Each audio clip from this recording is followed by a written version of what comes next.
She said, "Propose to me by Christmas or we're done." So I said, "Understood." On Christmas Eve, I proposed to her roommate. A year later, she finally admitted what that night really taught her. Love built on deadlines was never love at all.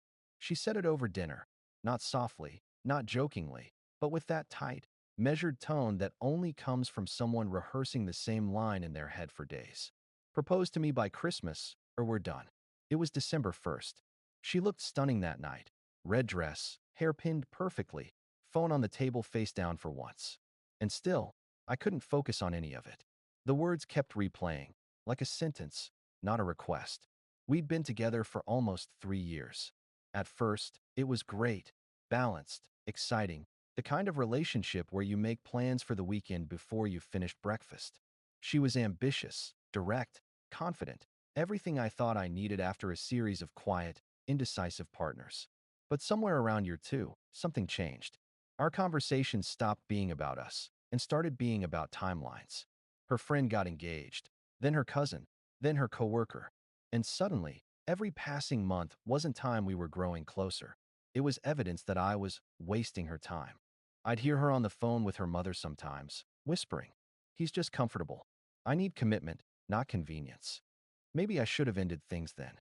But you start thinking in small compromises. She's just stressed. She'll calm down. We're just in a rough patch. And besides, she had a way of making you feel like you were the one who needed to catch up. Her roommate, Lily, moved in around that same time.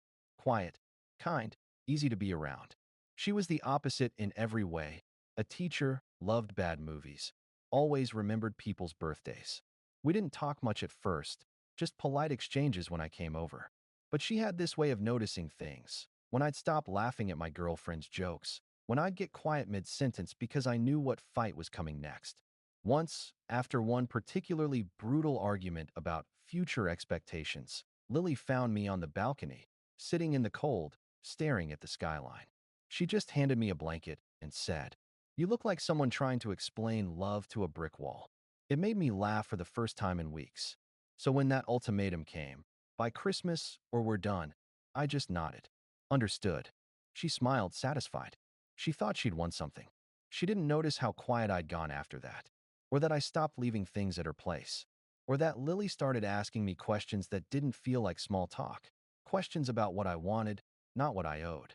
It wasn't a plan at first, not revenge, not some cruel scheme. It just happened. Conversations turned into long walks.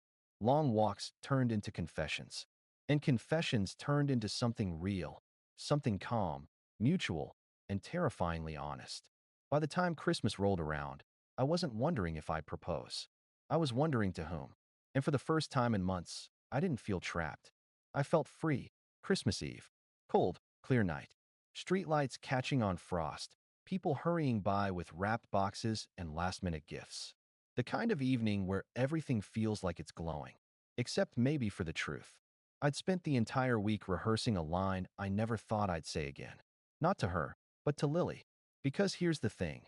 The ultimatum didn't push me toward commitment. It pushed me toward clarity. And clarity is cruel sometimes. Once you see who someone really is, you can't unsee it. Lily didn't know what I'd planned. She thought we were just having dinner. Her, me, a few friends, nothing big. But as I stood in her favorite little rooftop cafe, the one she always said felt like home because the lights were imperfect, I realized I wasn't nervous. I was certain. When she arrived, bundled in a green scarf, cheeks pink from the cold, she looked surprised to see the table covered in candles. "What's this?" she asked. Laughing, I smiled. Something overdue. And when I got down on one knee, her hand went straight to her mouth, eyes wide, not from expectation, but disbelief. "You're serious?" Completely. I didn't give a long speech. No dramatic gestures, no rehearsed lines. Just the truth. You make everything feel simple. You listen. You don't demand my timeline. You share it. I don't want perfect. I want peace. And somehow, you give me both. She said yes through tears, half laughing, half sobbing, as snow started falling just enough to make it cinematic. I didn't even think about my ex until my phone buzzed in my pocket. A notification from social media. Someone had tagged me. Lily posted a photo, nothing flashy, just our hands, the ring, 2 mugs of hot chocolate in the background.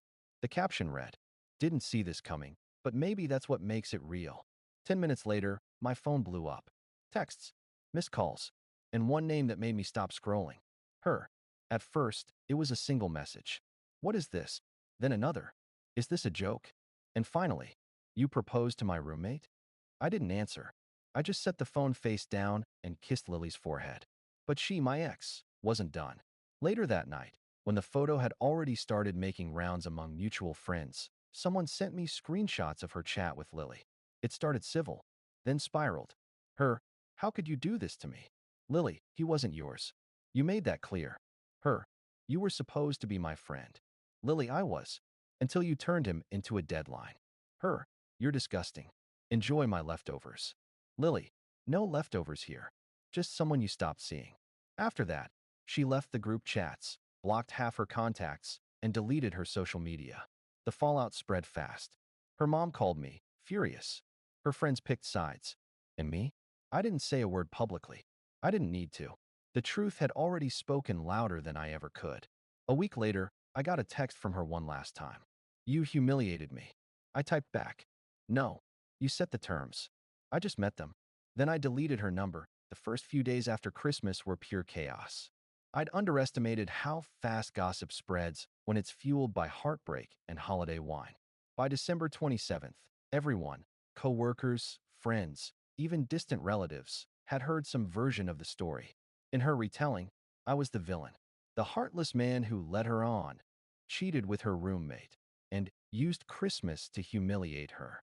I could almost admire how fast she worked. Social media posts framed in poetic victimhood, vague captions about betrayal disguised as love, teary photos taken from her car.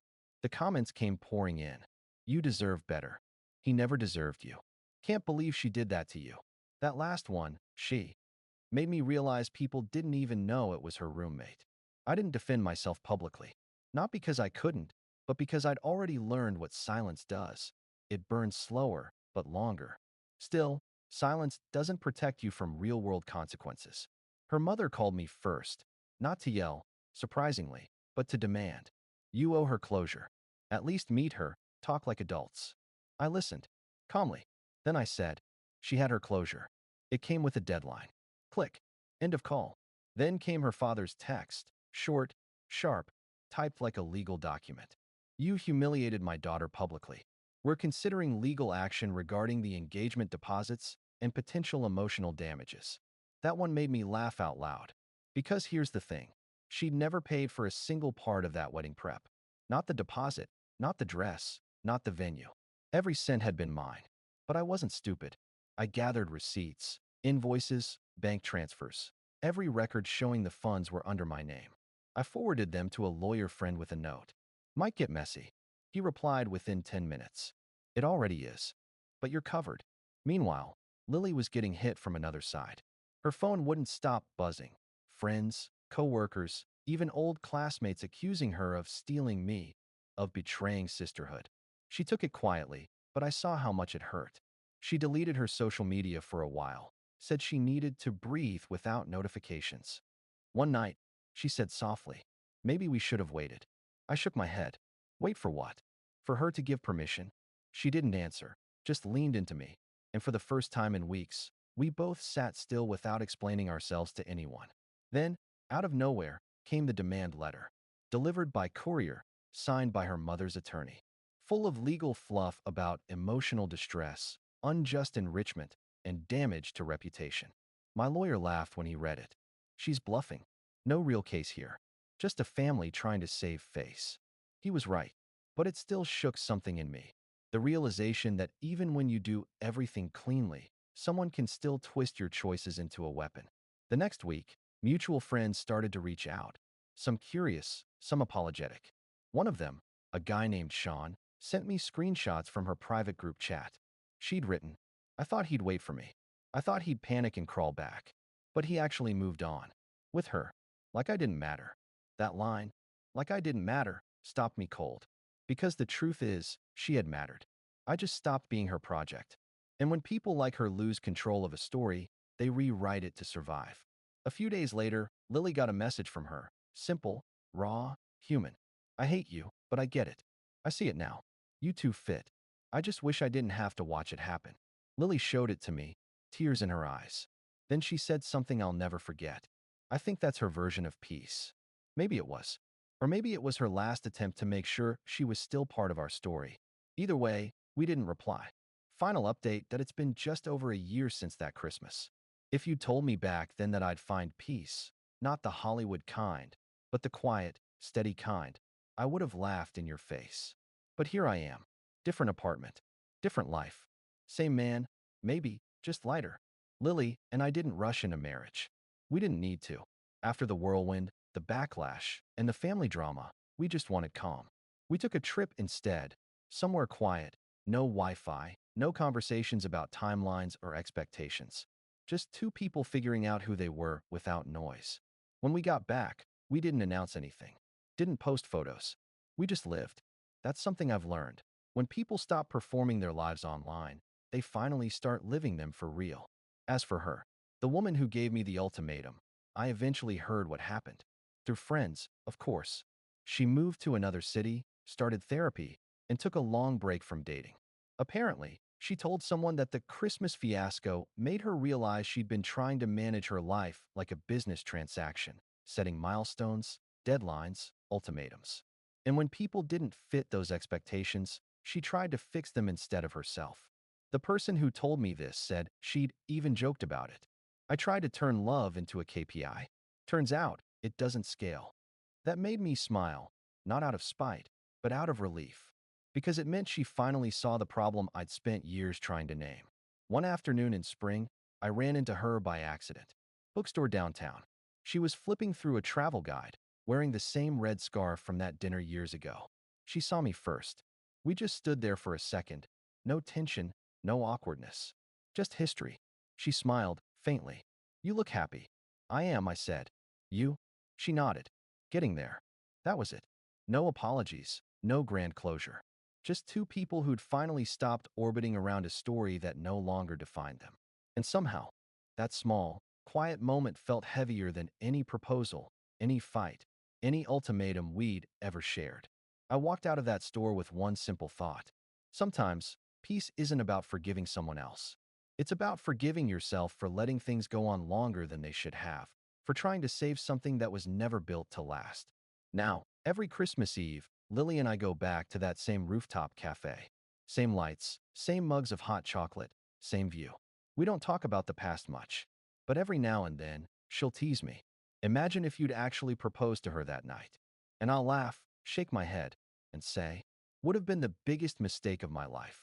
Then she'll squeeze my hand and say, glad you didn't. And I'll look at her, really look, and realize that I'm exactly where I'm supposed to be. She once told me, propose to me by Christmas or we're done. And she was right.